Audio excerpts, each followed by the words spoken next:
еще вопросы принести?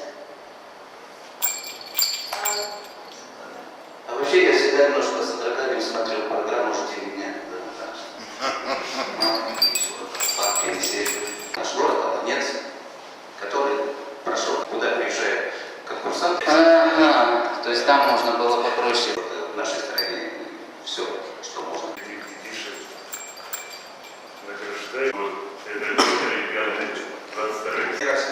И ко мне приезжает мой добрый, сердечный друг, старший брат, российский Дедушка Мороз остался.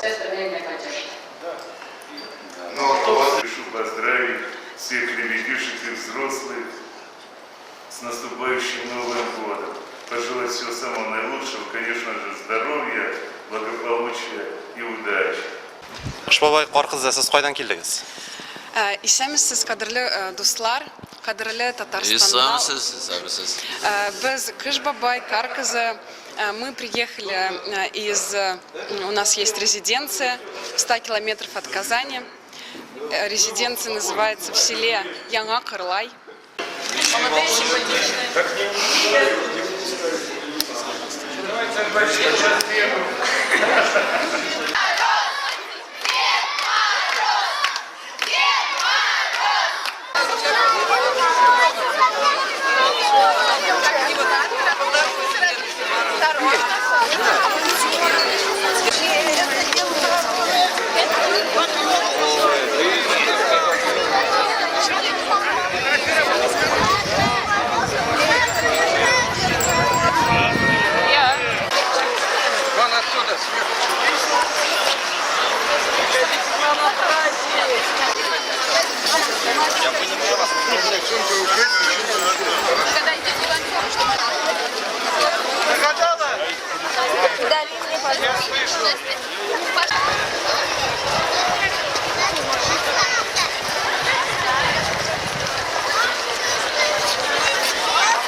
Замерзла и что?